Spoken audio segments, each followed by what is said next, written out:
Hiya, this is Maya from Ninja Pulse. Update 35 has been a wild ride.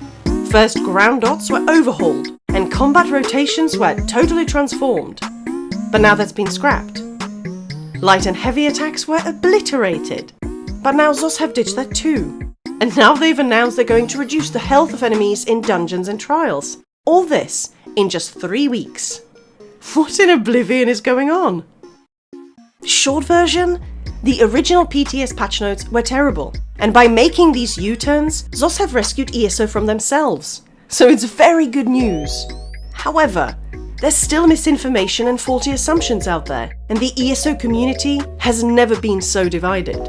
Many players believed ZOS' promise that the game was about to become easier for them, and that the backlash was just endgamers being selfish crybabies. All the data shows the opposite is true, but not everyone has analysed the data, and now some of these people are even more upset because they think the crybabies got their way.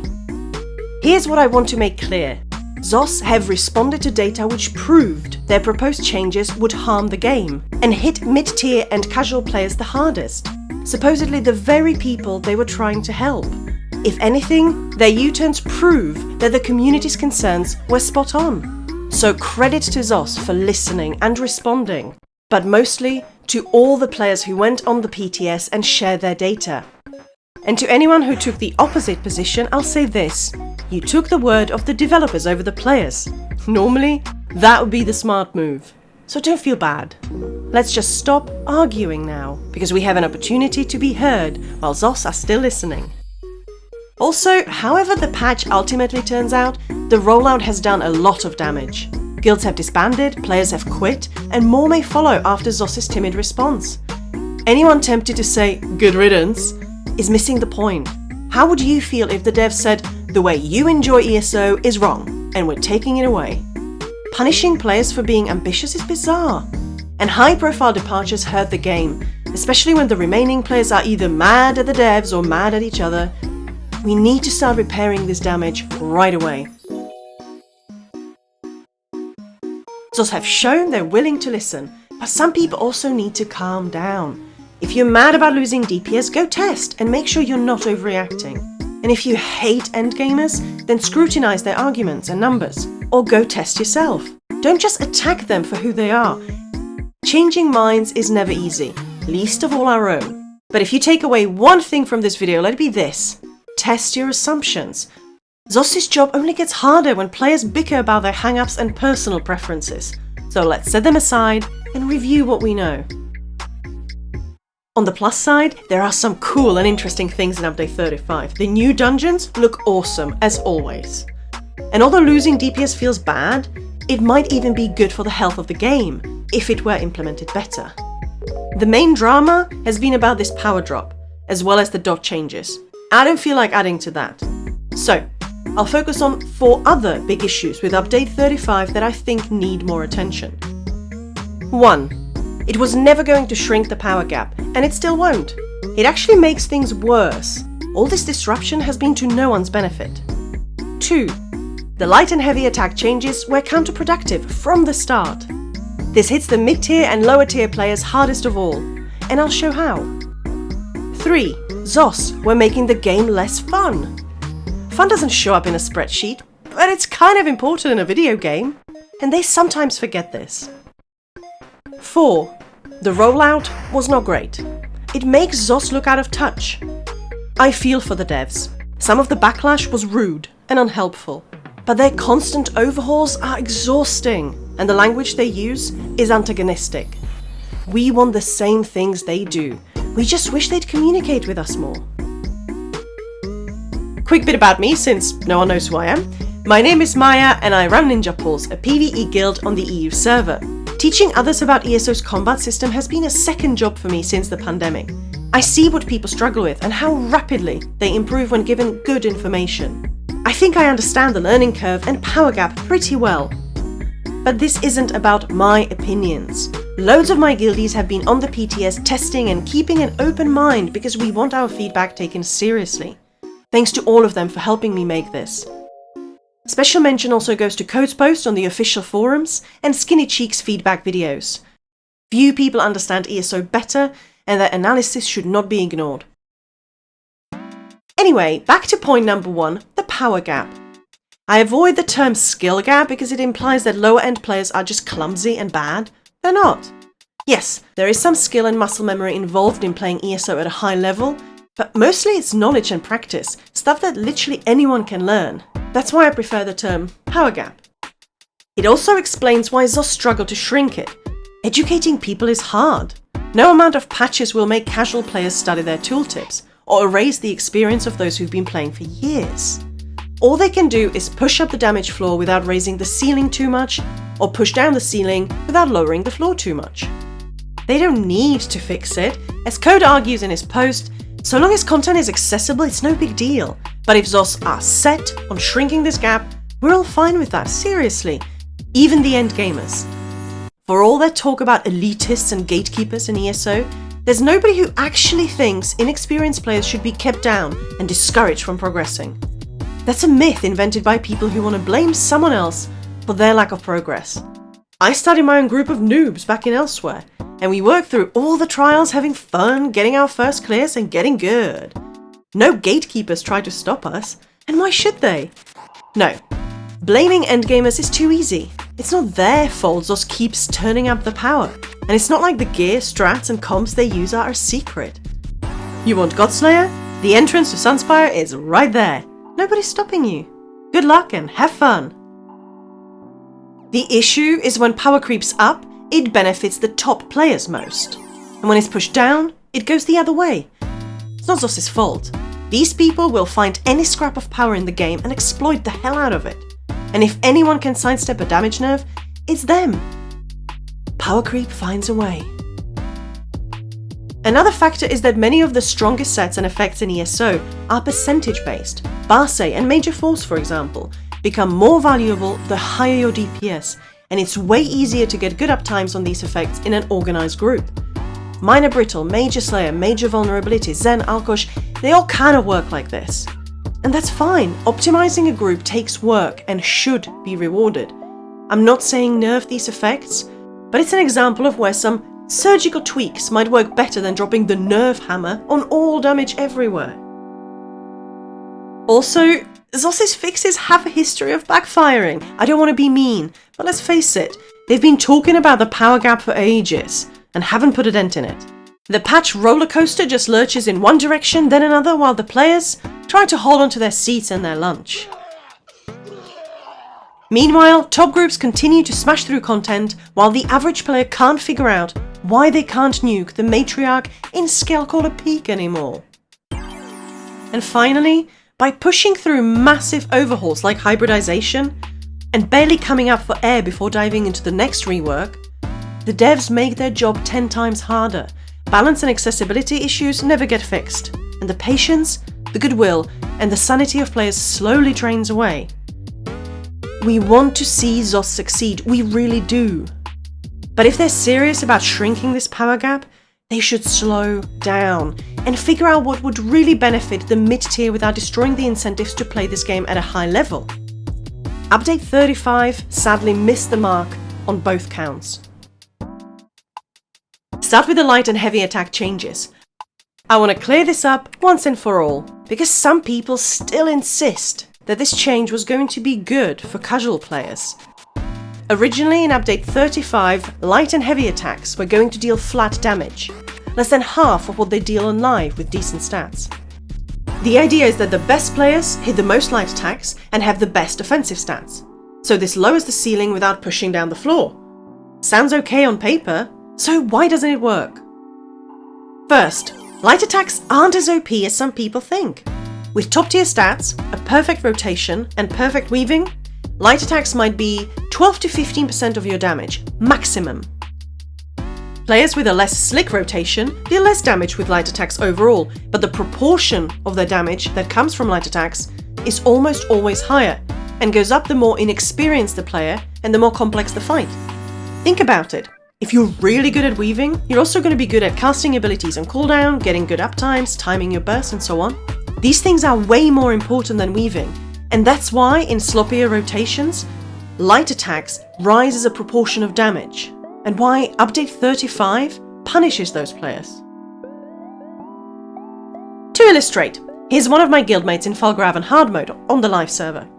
It's a sweaty group. Fight time was 7 minutes 52 seconds. Their front bar light attack hits for 16.8k. Their weaving is pretty consistent, 378 light attacks in 472 seconds. Light attacks make up 9.5% of their total damage. Now here's a DD in a different, less experienced group. Same fight, still on the live server. Fight time was 21 minutes 51 seconds, not unusual for groups who are learning this hard mode. Not only did these guys get the clear, but they held it together in a complex fight for 22 minutes. That's pretty cool, and presumably these are some of the players ZOS want to help. Their front bar light attack hits for 15.8k, only slightly less. Their weaving is not even close to the other player. 587 light attacks in 1,311 seconds. In spite of this, light attacks still make up 16.3% of their total damage. Now, say we're losing 60% of this light attack damage in Update 35. The first player loses 5.7% of their damage, while the less experienced player loses 9.8%. That's a big disparity. And it isn't some crazy outlier. I could show 100 different examples of the same thing. I simplify the numbers a bit because it will vary from fight to fight and from player to player, but if anything, the reality is worse. ZOS were also making the Empower buff way stronger, so top tier groups would inevitably just prioritize it and get almost as much light attack damage as before. Everyone else would be stuck with the nerf, and the power gap caused by light attacks would be wider than ever. It's good that ZOS are taking steps to mitigate this, but why are they fiddling with this stuff to begin with? For the record, people spotted this within minutes of the patch notes going live, and content creators highlighted it on day one. They weren't looking out for themselves. They were worried about the power gap getting wider and calling ZOS on their mistake. But lots of them got flamed for speaking up, which sucks, because they were right. All the testing I've collected corroborates this. And it's unbelievable to me that ZOS missed it. This is why the U-turn is great news, especially for anyone who isn't a top tier player. But it's a reminder of why it's so important to always look at the actual numbers, not just what the devs are saying. Next point. What do I mean when I say they're making the game less fun? ESO's combat system is its best feature, but it feels like ZOS didn't get the memo. Once players take the time to learn the basics of this game, there's deep satisfaction in lining up a perfect burst, powering through a healing check, or pulling off some fancy footwork to stay alive. It's exhilarating, and ESO is particularly good at it, especially for an MMO. In exchange for a combat system with complexity, variety, and almost infinite progression, we keep spending money on ESO Plus, new chapters, and all the shiny collectibles they keep waving in front of us. I've never spent this much money in a single game before, or got so much enjoyment from one. Everybody wins. Until ZOS tried altering the deal. Pray I don't alter it any further. Now, the problematic changes to dots and HOTS have been scrapped, and we don't need to debate whether those long rotations were too boring or too easy. It depends on your experience and preference. I played a lot of Stamplar back in Markarth, when 3 dots and a jab jab jab would get you to 115k. So I totally see the attraction of a rotation which is 80% spammables, especially when you're learning. But there's no way all rotations should be like that. ZOS were actually going to force everyone to play this way, which kills the fun for a lot of people. That's why so many players immediately talked about quitting, because the fast-paced, complex gameplay they love was being taken away. The crazy thing is that these rotations already exist on the live server and can be quite strong. I asked Khan, who does the DPS videos on this channel, to show us a long and slow, easy playstyle on a Nightblade, which is famous for being complicated. The rotation could not be simpler, but it still hits almost 100k on the dummy. That's only 15% behind his regular rotation, and only 20% behind the highest Nightblade pass I've seen this patch, which was done by the one and only Charles, of course, who, by the way, also said he might quit if this goes live. The idea that high DPS is inherently difficult is yet another myth. Anybody who prefers a long and simple rotation can just pick it up and go. So ZOS didn't even need to do this. That near infinite progression I talked about, they would have killed it off for absolutely no reason. And their willingness to do stuff like that is what has so many people worried. Brah We Got This just did a video on toxic positivity where he talks about participation trophies. The bad idea that you earn achievements and rewards just by showing up, whether or not you did a good job. Now let's be clear, ZeniMax and ESO are still a long way away from that mentality, but with update 35, they appeared to be moving in that direction. But at the same time, they also nerfed damage and healing so hard that it would have put more content out of reach for more players than ever. Another massive fun killer.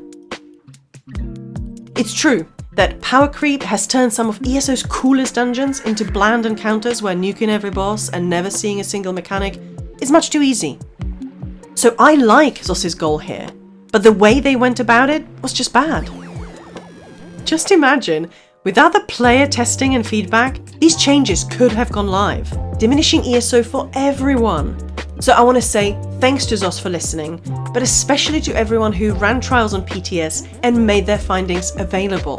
They demonstrated that the step up in difficulty was just way too much. One group that's progressing Godslayer on the live server, they couldn't even clear VS's hard modes on PTS. And remember that group that took 22 minutes in Falgrav on hard mode? They probably would have needed 45 minutes under these conditions, if they could clear it all. Taking away fun and progression in the name of accessibility is a big risk, but doing so while actually lowering accessibility is madness. I personally think ZOS should double down on fun and progression and incentivize casual players to engage with the fantastic combat system. But if they're determined to just make the game easier, they need to do a better job of reassuring current players by explaining their goals and making it clear they're willing to change course.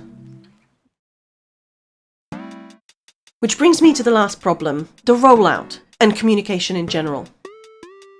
Before I say anything else, let's be clear, I adore this game. Mad respect to ZOS for making it. MMOs don't usually appeal to me, but ESO has something different and there are lots of players just like me who are here against the odds. I understand that only makes it harder to keep everyone happy, but I've never lost faith in the devs before. When people lose their shit over a new patch and complain that ZOS don't play their own game or they're giving us the finger, I'm always saying, hey, relax, they'll be fine. And guess what? I'm always right. Until now.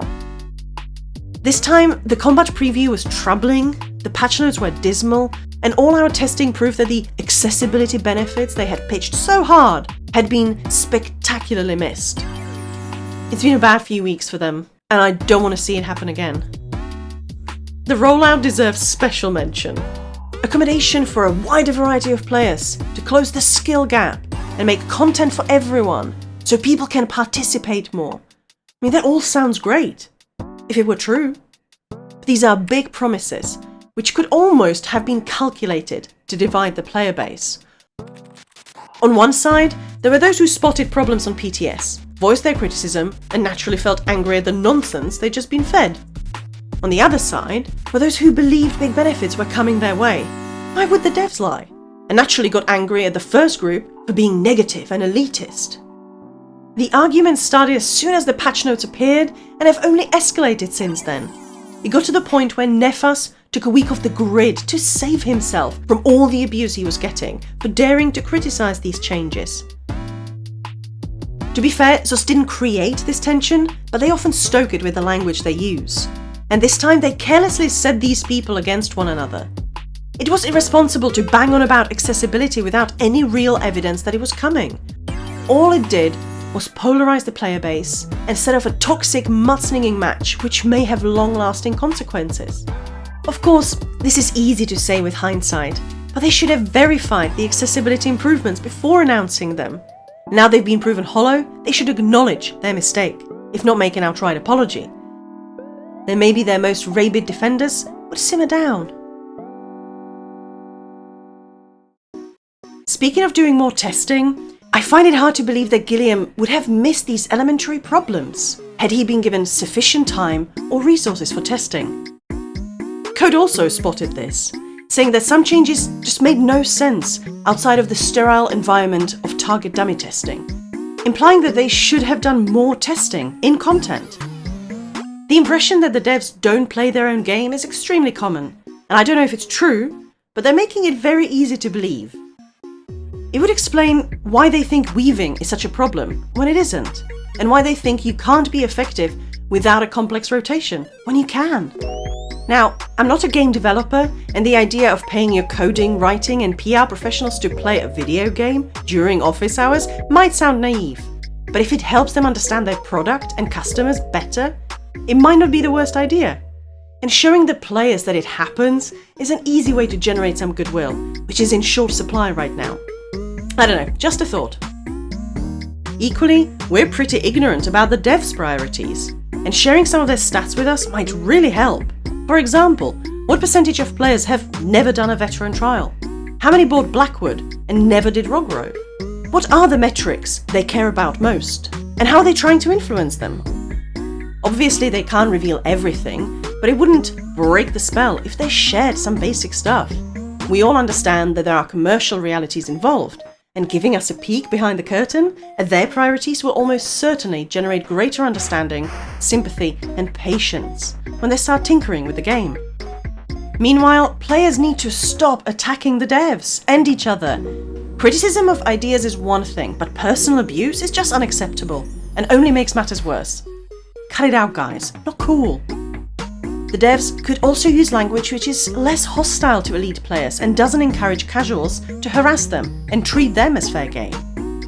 The PvP community has had to put up with this for ages, and the organized PvE community are increasingly getting it too. To me and many others, the Update 35 reveal was them saying that the way we enjoy their game is wrong, and they don't intend to support it. Using phrases like obscene damage. Obscene, by the way, means indecent or disgusting. To describe the effective use of the combat system you designed is a terrible choice. And it's genuinely weird that nobody thought to edit this before posting on the official website and inviting all the players to read it. Again, maybe they should give Gilliam more time for testing, instead of making him do customer-facing communication, which everyone knows can be a nightmare. In summary, there's more to do before Update 35 can even be considered a success. Thank you, ZOS, for backtracking on the dots and to some extent the light and heavy attack changes. But look again at the numbers in this video and you'll see it still widens the power gap, just less than before. Either scrap this change completely or show us the benefits it will bring, ideally by sharing your numbers. Do more research before pressing ahead with things like this in the future. And please stop with the sledgehammer nerfs if you can. A more incremental approach should make things easier for you and the players. Also, stop harming accessibility options like heavy attack builds. Stop trying to nerf fun and progression, and find better ways to engage casual players. And please, try out some new avenues for communicating with your customers. The ESO community is brimming with good ideas. Look at the ESO Fam Against War event back in February to see what it's capable of. Hopefully, it's clear that my guildmates and I love ESO, even when we have criticisms. In fact, much of the pushback is a sign that people just want to defend this game that means so much to them. We want the same things you want, ZeniMax, for ESO to keep getting bigger and better with a vibrant and dedicated community.